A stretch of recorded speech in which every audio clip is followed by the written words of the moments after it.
Papo Mais.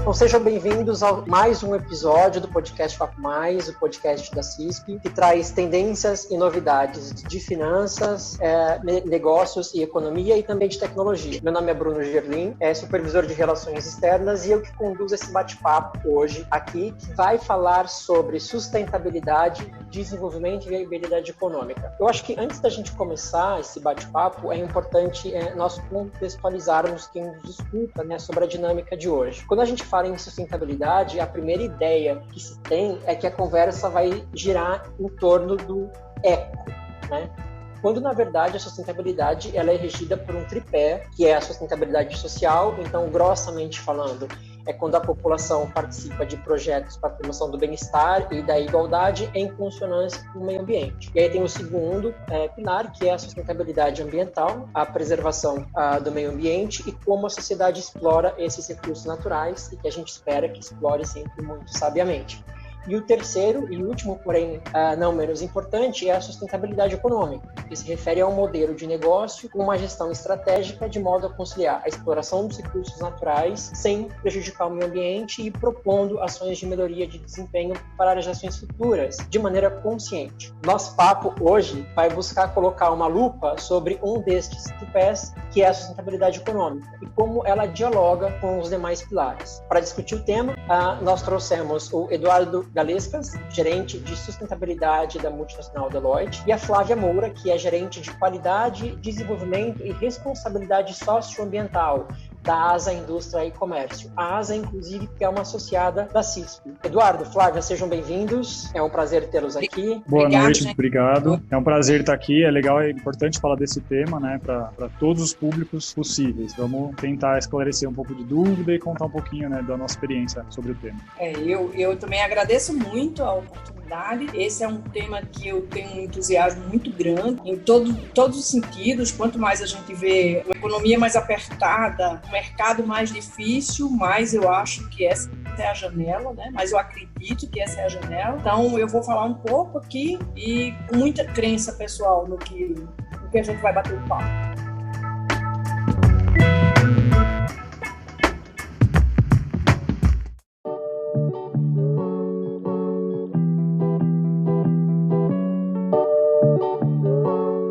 Para a gente começar, Eduardo e Flávia, eu queria ouvir um pouquinho de vocês o seguinte. Em 2015, a ONU divulgou a agenda em que consta os 17 objetivos a serem adotados pelos países até 2030, para que o desenvolvimento sustentável seja de fato atingido. Nós estamos há 10 anos dessa entrega. E qual a velocidade que o Brasil corre essa estrada? Vocês acham que a gente tem condição de chegar em 2030 com esses 17 objetivos atingidos ou parte deles? Qual é o feeling de vocês em relação a isso? Eu particularmente acredito que atingir os objetivos até 2030, não, mas isso não é uma característica só do Brasil. O acordo lá entre as nações, os desafios são gigantescos, em todas as áreas. Eles são mais orientativos e mais visão de que efetivamente a gente esteja acreditando que a gente vai bater. No meio de toda a dificuldade da questão da globalização, dessa guerra independente da pandemia, já era um desafio muito grande e que tem muitas metas ficando longe. Com a pandemia isso fica mais difícil, mas eu efetivamente acredito que com tudo isso a gente tem avançado. Não vamos falar exatamente agora, Exatamente agora fica difícil, porque agora tem justificativas de uma necessidade econômica maior e que vai dificultar um pouco mais a gente falar em respeitos aos limites no meio onde há uma intensidade maior econômica na pauta. Mas eu acredito, sim, que meta batida não, mas que o caminho está sendo traçado. E acredito que a economia tem dado passos para não só o desenvolvimento econômico. Isso é uma luta muito grande, mas tem se falado, o mercado tem falado, a sociedade tem falado, e isso vai estar aqui, um convite como esse, que quer falar sobre economia e gostaria de falar sobre sustentabilidade.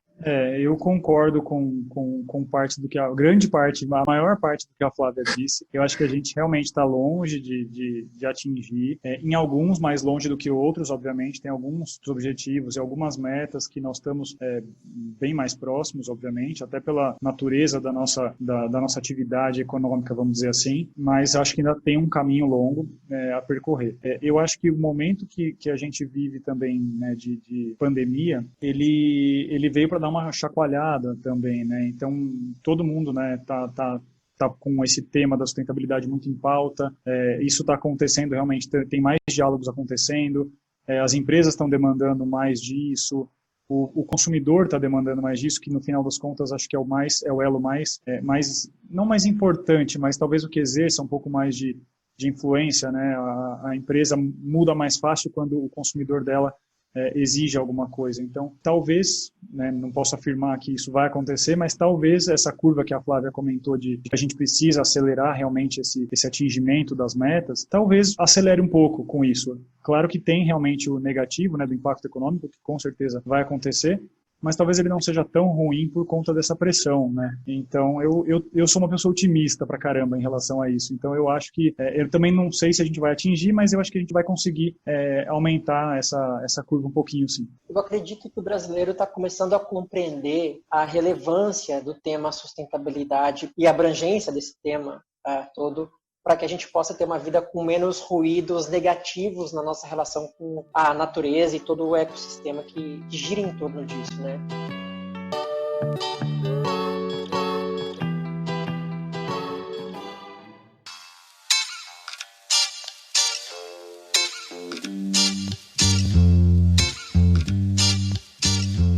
Trazendo agora o papo para uma esfera mais empresarial, implantar um projeto de sustentabilidade é o mesmo que ser uma empresa sustentável? E projetos de sustentabilidade, eles podem ser implementados em quais nichos de uma empresa? Primeira pergunta, né? Se implantar um projeto de sustentabilidade basta para ser sustentável? Não. Isso fato, não basta. Nós temos inúmeros exemplos no mercado de iniciativas sustentáveis que são muito importantes e muito relevantes para a sociedade, para o negócio das empresas, só que realmente não basta, né? A empresa não vive só de iniciativas pontuais, então ela tem que ter uma estrutura de sustentabilidade. E aí, quando eu digo estrutura, não necessariamente é uma área de sustentabilidade, é realmente uma sustentabilidade dentro da ideia dela, né? Dentro do conceito, dentro da estratégia, dentro do negócio. Eu vejo por esse lado. E em relação à outra pergunta, que é a questão dos nichos, né? De onde a gente consegue implementar projetos de sustentabilidade. O ideal, conceitualmente, é que não existam projetos chamados projetos de sustentabilidade. É que todos os projetos da empresa contemplem em sua essência, em seu planejamento, em sua etapa de conceito, questões e critérios de sustentabilidade. Obviamente que isso é muito difícil. A gente tem alguns exemplos também, por exemplo, a gente sempre posso falar abertamente, obviamente, que todo mundo sabe, mas a Natura é um exemplo de uma empresa que, se você olhar as informações públicas dela, você consegue ver que a sustentabilidade está incorporada dentro do negócio, né? Eles têm ações desde do produto final ali, que está na mão do consumidor, até lá atrás, voltando na cadeia em todos os elos, né? Então, você consegue ver que está incorporado realmente na essência do negócio. Resumindo tudo, né? Na minha concepção, você pode implementar em qualquer área projetos de sustentabilidade. Também acho que super alinhada com o que Eduardo tem colocado, ele vai surgir em qualquer ponto. Eu vou falar depois um pouco do nosso case, ele é uma parte, né? Ele não é o todo. Ele não é a estratégia do negócio, de jeito nenhum. E a gente vai ter ganhos significativos quando isso for estratégico, né? Estratégico para o negócio, e não um projeto que dá certo. Apesar de que o projeto que dá certo é muito bom, ele contribui e ele pode ser uma maneira muito mais lenta de ir influenciando o negócio. É muito mais lento do que se vier de uma estratégia, efetivamente. Se a empresa entende que isso é uma janela de oportunidade, se a gente consegue, como empresa, olha para o horizonte e não vê simplesmente o que está posto, mas tem por trás novo conceito de limite, né? Novo conceito que eu acho muito bacana quando a empresa percebe, e aí isso sai mudando. Quando a gente entende a sociedade é um stakeholder importantíssimo E não porque eu, como empresa, presto serviço à sociedade, mas sim porque a sociedade é um ativo da empresa. O que ela pensa sobre a empresa, o que ela vai decidir sobre essa empresa, o que é que ela pode influenciar o regulatório a favor ou não é, daquilo que eu faço, ele tem que ser um ativo que é uma maneira nova de olhar. Né? E a gente olha de stakeholders mais perto, de relacionamento direto, né? Cliente, fornecedor, governo, acionistas, força de trabalho, mas a sociedade é um grande ativo e a empresa, a organização que começa a perceber isso, não só porque ela tem uma participação de geração de impostos, contratação, né? De mão de obra e de outras contribuições ao governo, ao Estado, essa é uma relação que eu acho que dá uma grande descoberta para a empresa. Quando ela percebe que quando eu olho para a sociedade, eu tenho um ativo, antes de qualquer coisa eu tenho um ativo. E isso vem se transformando. Eu imagino que o papel social da empresa, eu vejo que é muito maior do que isso, é uma janela muito maior, não alcançável. E aí, quando a gente acredita que ele não é alcançável, e a gente acredita que a escassez é verdade, o que a gente conclui? Que nada vai dar certo, né? Então, eu penso que a maior mudança nesse processo todo, acredito sim que várias lideranças dentro da empresa, e quanto mais multiplicidade que a cultura da empresa permitir para ter lideranças situacionais, lideranças, né, com essa visão mais aberta e que possa se pronunciar, mais oportunidade chega e contribui para o negócio, não tenha dúvida. Mesmo sendo pontual, ela contribui para o negócio. E ela pode até influenciar numa estratégia. Porque falar de sustentabilidade, como vocês mesmos definiram, como o Bruno definiu, eu tenho que falar do econômico. Isso não pode estar fora. Então, quando a gente tem esse processo pontualmente, a gente pode influenciar, mas é um caminho muito mais longo. O que eu acho que a grande descoberta é a gente perceber que a sociedade é sim um ativo e quanto mais passa o tempo, esse ativo é maior do que os outros stakeholders. Ele pode decidir, cada vez mais ele pode decidir. E como a sociedade é muito influenciada pelos limites, pela escassez, né? Concordo totalmente também. E quando eu falei inicialmente, né, que conceitualmente eu entendo que é transversal, né, que está em todos os lugares, eu acho que eu concordo 100% que as iniciativas individuais são importantes, claro, porque a maturidade das empresas muda com o tempo, né, muda com os funcionários que passam por ali. Então, é muito difícil alguém já chegar com a sustentabilidade na estratégia desde o zero, né? Então, realmente, as iniciativas individuais são extremamente importantes e relevantes para dar voz para isso dentro da empresa, né? Isso é claro também. As empresas de capital aberto, elas têm isso porque tem uma valorização muito mais intensa de mercado Sim. Global, né? Elas têm valores de bolsa, ela tem outros negócios que isso vem mais como uma imposição. Sim. E aí vem com a estratégia com muito mais facilidade. Apesar da gente saber que também é uma grande dificuldade, né, para isso se tornar uma troca com a sociedade. Eu nem vou falar de retorno, porque eu acho que quando a gente está falando de negócio, e toda vez que a gente fala no social, a gente ainda tem uma veia muito assistencialista, né? Você fala no social, você vê, mas eu tenho que ajudar. Isso é fazer negócio. Isso é estar no mercado. O mercado vai cobrar. Não cobra agora, mas ele está se desenhando para cobrar, apesar de todas as dificuldades, né? Ele se desenha para cobrar. E aí eu penso que, como o Eduardo falou, e eu concordo plenamente que, assim, se ele for transversal, ele veio da estratégia, e aí a empresa como um organismo começa toda a movimentar os ganhos em sustentabilidade. A redução de impacto, as contribuições. Quando você fala da Natura, a Natura não fala mais em redução de impacto, ela fala em regeneração, né? Ela sempre está na frente, puxando, e é muito bacana que tem alguém na frente puxando e dizendo, para com isso que ainda tem coisa muito maior que a gente pode fazer. E ela está fazendo isso como um papel de sociedade, né? Como inserida na sociedade, e faz isso.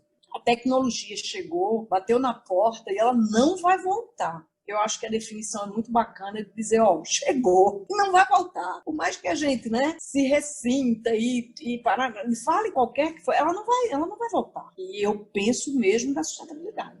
Eu penso mesmo. Ele chegou, a gente pode dar uma reduzida, uma diminuída, nesse momento agora com líderes mundiais que pensam um pouco diferente, né?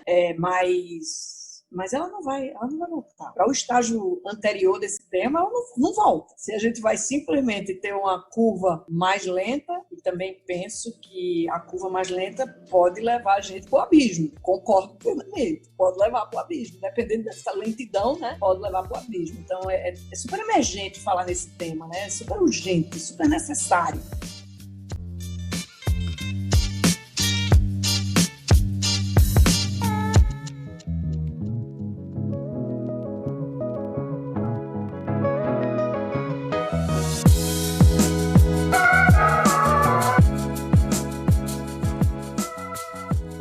Eu queria fazer uma pergunta agora bem pontual. Recentemente teve uma pesquisa feita pelo Financial Times. Eles fizeram uma pesquisa entre janeiro e fevereiro agora de 2020 com 1.500 consumidores no Reino Unido. Né?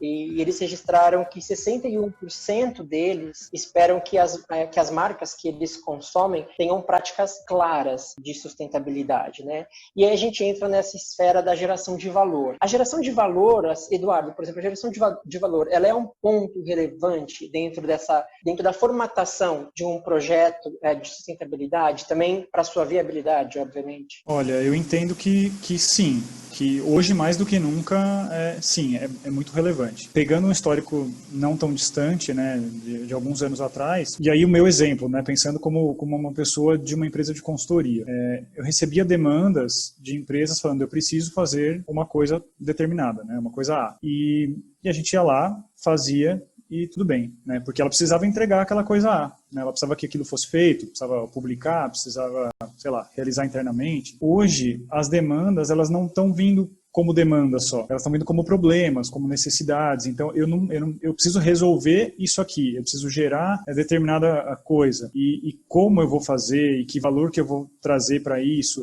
quem que eu preciso envolver, né? Quais stakeholders eu preciso envolver. Hoje, isso está muito mais maduro, né? Obviamente, ainda está longe do ideal, eu entendo. Tem muita empresa mais madura, tem empresa menos madura, é natural do mercado, mas eu entendo também que melhorou muito, né? De alguns anos para cá, melhorou demais, assim, o conceito que as empresas têm de sustentabilidade, como estão agindo, como estão vendo a sociedade, como a Flávia bem comentou aí, né, como o stakeholder mais importante, um dos mais importantes, se não for o mais importante. Então, eu acho que isso contribui muito para as empresas terem essa visão de geração de valor, né, de não fazer os projetos simplesmente por fazer, porque o investidor mandou, ou para fazer alguma entrega específica. Então, acho que é isso, né, de maneira geral, a geração de valor, pelo menos na minha experiência, ela vem sendo muito importante, né? Ter que mostrar o valor das coisas, né? As empresas terem que mostrar também para a sociedade o valor do que estão fazendo e do que estão vendendo ou do que estão gerando é muito importante. O consumidor mudou, inclusive, o modo de comprar, né? A gente está mais crítico, mais analítico e eu acho que até mais responsável de que maneira que a gente está gastando o nosso dinheiro, para onde o nosso dinheiro vai, né? Em que cadeia produtiva que a gente vai acabar colocando o nosso dinheiro. Eu acho que, inclusive, o Eduardo convive num âmbito muito mais aberto, né, para falar disso, mas a gente tem certeza que o consumidor está mudando. A gente só não sabe se é na velocidade necessária, né? Mas está mudando. Exemplos pequenos nossos, né? Diz assim, mas já não é mais tão incomum a gente receber cobrança dos consumidores nossos para comprovar que a gente não faz teste nenhum em animais. A gente declara, mas ele quer saber se é verdade isso, né? Uhum. Se um dos produtos faz tem alguma logo de apelos, né? Que a gente as caixinhas que são de florestas responsivas, né? E tudo, eles querem saber se é verdade. São poucos, mas isso não acontecia em hipótese alguma, né?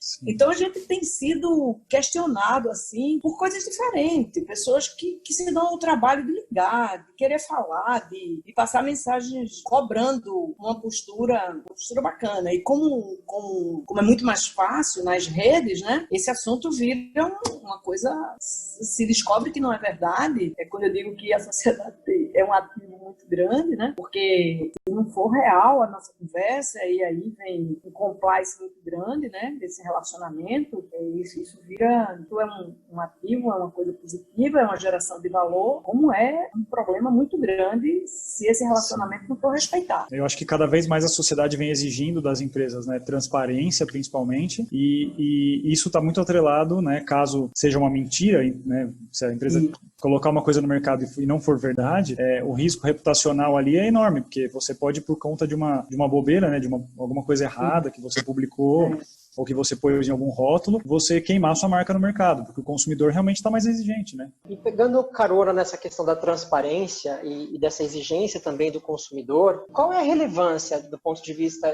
de vocês do índice de sustentabilidade empresarial para contribuir com essa análise crítica? Vocês acham que o consumidor de fato está atento só ao que vocês colocam nas redes sociais ou de repente no rótulo? Ou esse consumidor vai mais a fundo mesmo nas informações? Esse valor, ele está se desenhando e é complexo. Eu sempre volto atrás que no momento de crise tudo vira menor. Todo esse valor ele vira menor porque existe uma necessidade mais básica a ser atendida. Mas como isso vai passar, então esse índice de responsabilidade, desse contato aberto, quando as grandes empresas fazem essas declarações, como a Natura, né? Elas fazem essas declarações, elas deixam os seus concorrentes e as outras empresas que estão expostas como grandes empresas e que trazem valor para o mercado, elas deixam numa situação comparativa. E é interessante como ela influencia o mercado com essa postura. E se essa postura gera uma crença, eu acho que é muito mais do que uma seguidora, não é uma seguidora. Ela vira uma referência e tanto os stakeholders têm que mudar, né, os stakeholders diretos da empresa centro, como o mercado, os seus concorrentes diretos, ou o mercado de uma maneira geral, não pode ficar tão longe de declarações que a sociedade acredita ser positiva, que a sociedade concorda com ela, né? Pagar mais por isso é sempre uma relação super complexa. E a gente está eternamente discutindo isso, né? Se o que Eduardo faz é bonito, mas é mais caro, eu acho bacana, acho interessante, mas eu não estou afim de pagar mais caro. Isso é sempre um questionamento muito grande, né? Precisa ter mais gente mudando a chave para que isso vire uma realidade e a gente entenda que quem não faz gera um valor e quem paga é a sociedade. Né? Essa declaração que ela não é percebida ainda, eu acho que não toda a totalidade, né? Que tem uma conta e quem paga é a sociedade, porque toda conta precisa ter alguém que pague, né? Não tem jeito. Esse é um entendimento. Então, toda vez que a empresa se posiciona desse jeito, eu acho que sim, ela não só ela vira uma referência, como ela muda o mercado. Eu vou dividir a resposta em dois, tá? Para ficar mais fácil. Eu vou falar primeiro do Easy, depois eu falo um pouco do que eu acho do consumidor versus o que está no Easy, né? E outras formas de transparência, né? Que você pontuou, Bruno. Bom, primeiro, o Easy, eu concordo com a Flávia, né? Ele é um direcionador, realmente. Ele é um dos primeiros índices, né? Do mundo. Ele foi criado já faz 15 anos, então ele realmente dita tendências, ele traz as melhores empresas para o índice, né? Em termos de sustentabilidade, eles têm uma regra bem rígida, muitas questões que as empresas precisam responder. Falo isso com propriedade porque eu ajudo algumas empresas a responder, então sei como não é fácil, né, você estar num índice desse. Então, realmente, é isso. As empresas que estão elegíveis a estar no Easy, elas querem estar realmente porque é muito vantajoso para elas, né, em termos de geração de valor, que é o que a gente estava falando agora há pouco. Então, você atrai investidor, você se posiciona melhor no mercado, você tem diversos ganhos, fora outras coisas que você ganha, né, ali por estar numa carteira dessa, e você realmente dita, né, o seu setor ali, né, você meio que orienta em termos de sustentabilidade, né, o que as empresas menores e que têm menos recursos que você, que é uma empresa grande que está ali, precisa, para onde elas precisam remar, né, vamos dizer assim. Então, eu acho ele extremamente importante, não só no mercado brasileiro, claro, porque é da Bolsa Brasileira, da B3, mas os outros índices também que tem ao redor do mundo são tão importantes quanto nesse sentido também, né? É muito relevante para o mercado mesmo. Em relação aos consumidores, aí eu acho que muda um pouquinho, porque eu não sei, dentro do que eu entendo, né, do que eu conheço de realidade de consumidor e versus as empresas, eu acho que as formas que as empresas usam para se comunicar com o consumidor, claro que a maior parte do consumidor, que é talvez de baixa renda, média renda, eles não vão atrás de um resultado do Easy para tomar alguma decisão, isso é fato. Mas, então, as comunicações por redes sociais, por televisão, né, de questões de sustentabilidade são também muito importantes, né? E, nesse sentido, aquelas pessoas que já são mais que buscam mais informação, querem saber mais a fundo, né, sobre a sustentabilidade da empresa, acho que realmente vão nos relatórios de sustentabilidade, vão nos relatórios anuais. Parte das pessoas, eu acredito que vá no Easy também, porque o Easy ele consegue comparar empresas de setores diferentes, que é uma coisa legal também. E aí a gente acaba chegando na questão financeira de novo, né? Então, eu estou entre as duas, eu não sei o que eu faço, vou olhar, será que elas estão num índice em comum? Eu vou lá no índice e vejo se tem as duas, se tiver eu comparo. Eu acho que para fins de investimento ele se torna extremamente relevante, né? Mais ainda do que para a sociedade.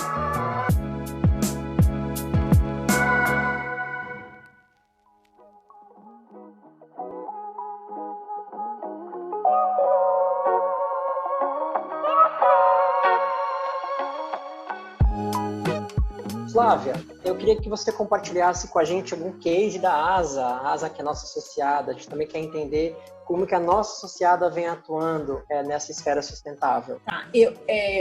O nosso case, que vai completar 13 anos agora, que começou, e é bacana a gente fazer um alinhamento com crise, né? Com crise, porque a gente começou com esse projeto em 2008, numa crise para onde a ASA tem alimentos e tem higiene e limpeza, né? E um dos grandes ativos de marca é um sabão em barra, que tem mais de 90 anos. A ASA tem 23 anos, mas a marca do sabão já fez 90 anos. Então, é uma marca, é um ativo muito forte. E a gente, esse produto, em 2008, ele faltou uma matéria-prima que foi destinada, por inúmeras tentativas, ela foi indicada para fazer biodiesel. E aí ela sumiu do mercado, a gente passou um período sem poder produzir produto. E aí o presidente teve a ideia de coletar e buscar o óleo de fritura, o óleo que pós-uso, pós-consumo, e trabalhar ele internamente como uma oportunidade em substituição à borra de soja, que era uma matéria-prima. Então, diante de uma grande crise, o produto estava fora e a gente normalmente não pensaria nisso, conviveu com a crise ficando apertado até faltar matéria-prima, né? E a gente parar a produção, e aí vamos todo mundo se movimentar nesse processo e consegue reciclar o óleo e ele vira um substituto da borra e volta a produzir o sabão em barra. É um produto da nossa linha de sabão em barra. E aí, neste momento que a gente fez isso, a gente já nasceu com um apelo social que era: nós não vamos coletar o óleo remunerando quem doar o óleo, é um processo de doação, mas isso vai gerar uma contribuição financeira para uma instituição de saúde que atende uma população que tem menor acessibilidade, né? Reconhecida aqui em Pernambuco. E aí ficou essa situação criada, que era: a gente começa a coletar o óleo gerando recurso financeiro para o IMIP, que é essa instituição financeira, essa instituição de saúde. Nesse momento, eu não disse, mas é um ponto importante de dizer, essa instituição estava restaurando um hospital centenário para absorver no processo, e a solicitação, a gente participou, a ASA, entre outras empresas, participou da restauração do Pedro II, e em seguida era uma contribuição para funcionamento. E aí a gente atrelou uma coisa a outra. Fomos conhecer onde tinha no país uma coleta de óleo de fritura já funcionando, que Curitiba era um negócio mais na frente, Vitória, São Paulo. E montando essa ideia, começou a coletar óleo. Um ponto bacana desse processo é que retirar óleo nasce por uma necessidade de matéria-prima. Em seguida, a gente faz um alinhamento com uma questão social e tem que ir coletar o óleo. Coletar o óleo há 12, 13 anos atrás faz em janeiro, não era uma coisa simples, porque não fazia sentido para ninguém na nossa sociedade, aqui no nosso entorno, não fazia sentido para ninguém juntar esse óleo, né? Acumular esse óleo. Não fazia sentido. Ele tem todas as justificativas para isso não acontecer. E aí a aderência era muitíssimo pequena. Quando a gente começou a trabalhar num processo de educação, e não por escolha, nem por planejamento, e eu acho isso muito bacana, para que sirva de incentivo, não por escolha, em hipótese alguma, não estava planejado, mas o único público que queria ouvir falar sobre isso eram as crianças. E aí a gente começou a falar com criança e sem nem perceber o que aquilo gerava. E aí saiu de uma escola para outra, de uma escola para outra, e isso foi gerando, e as portas para os adultos foram sendo abertas para conversar com os adultos, sejam empresários ou de todos os setores, porque a criança tinha influenciado a rotina doméstica. Ele tinha aberto a cabeça dos pais ou dos seus responsáveis para um tema que a gente não conseguia entrar, né? A estratégia talvez não tenha sido a melhor e tudo, mas esse era um tema que efetivamente não interessava. E aí isso foi se dando, né? E saiu de um projeto para outro, com escolas, e esse negócio começou a se desenhar. Então, na ideia de coletar óleo, de longe tinha desenhado que a gente ia ter que investir em educação, mas isso foi empurrando a gente, e aí eu acho isso muito bacana na sustentabilidade, porque não necessariamente você tem o seu plano para isso, você tem que estar muito aberto ao que acontece, ao que move fora. Esse é um exercício bem bacana nessa área, que é eu olhar as oportunidades fora e não só os meus problemas aqui. Eu tenho que testar. Esse entendimento do valor de cada ator, ele foi o construto do nosso projeto aqui, que era um projeto e depois virou um programa que, um ano depois, em 2009, já não precisava mais, que o governo tinha desistido da borra de soja. Então, a borra de soja voltou a estar disponível no mercado. Mas não fazia sentido mais voltar para a borra de soja. Porque tem um intangível acontecendo aí, né? Um movimento de querer falar com a ASA, de querer conhecer o que é isso, e querer que a gente fale sobre isso com o seu público, seja num tribunal de justiça, seja numa escola, seja num centro comunitário, seja dentro de um presídio, seja dentro de uma universidade. Seja de onde for, tem sempre gente interessada de falar sobre isso. É uma assinatura muito bacana ter o IMIP no programa, que é quem recebe a parceria financeira, né, a contribuição social mesmo, e a Compesa com uma assinatura muito bacana, que é a nossa Companhia de Saneamento do Estado, dizendo que isso é importante, criando pontos de coleta. E essa história, ela foi se desenhando e se reinventando a cada momento, onde você tem o conceito de estar, não defina, mas aproveite a oportunidade, né? Veja um pouco além dessa lupa que a gente tem, que ela foca, e é muito importante, focar de vez em quando é super importante, mas a gente precisa de uma dispersão, e essa dispersão a gente pôde experimentar muito nesse programa.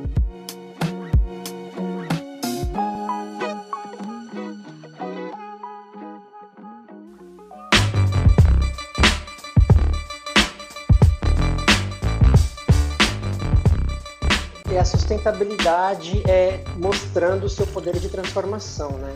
Ela pode transformar um problema numa solução, não só para a empresa, mas para várias pessoas, para várias instituições, desde que tudo isso esteja conectado, tendo propósito, né? Assim, tem que ter, eu acho que quando a gente fala em sustentabilidade da sua esfera global, tem que fazer sentido, porque se não fizer sentido, não tem resultado. Eu queria fazer um ping-pong com vocês, que é um bate-bola, resposta rápida.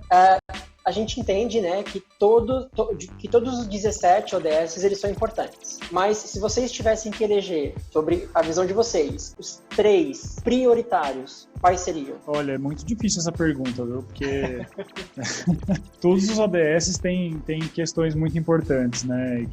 para direcionar. Sendo bem... É difícil não ser superficial, né? Mas tem que ter alguma métrica para poder eleger os 3 principais. Mas talvez seja pensando como sociedade, né? Não pensando como profissional de sustentabilidade, como empresa, nada.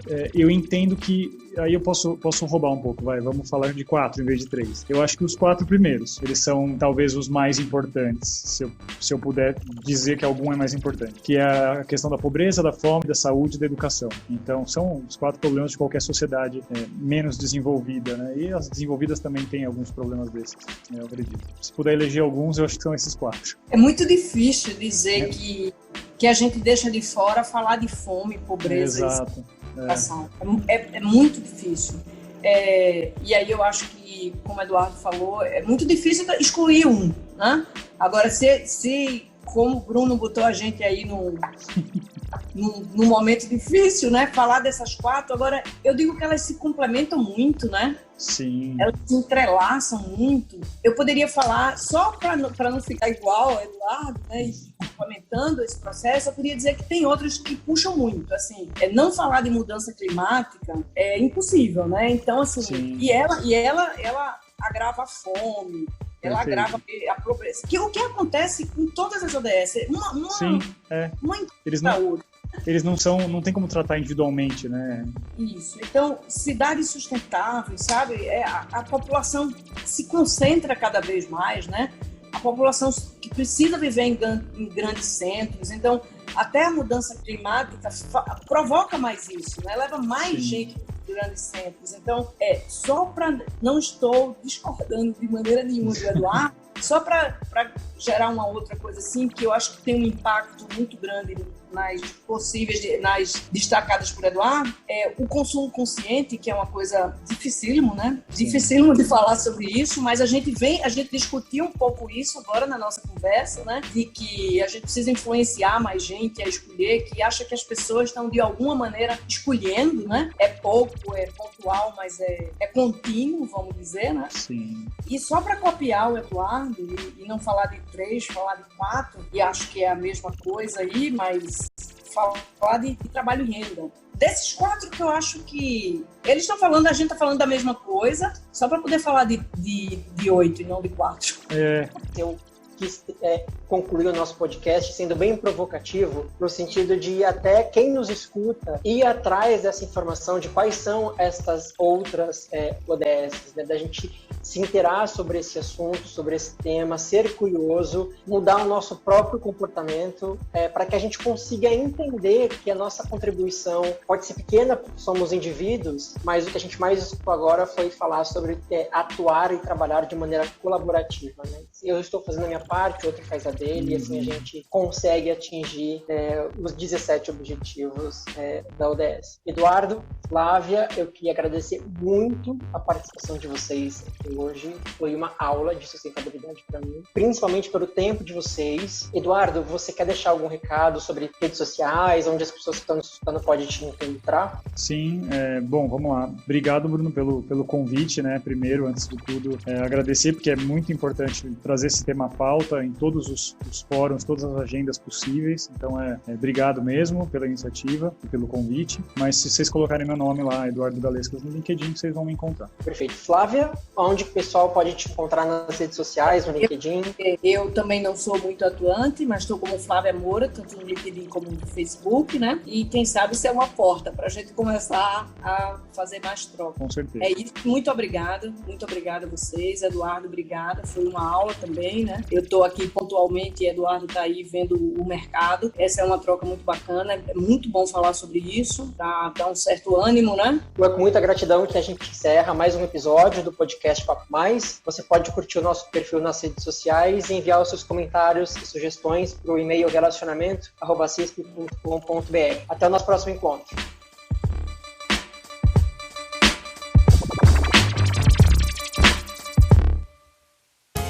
Você ouviu Papo Mais, podcast da CISP.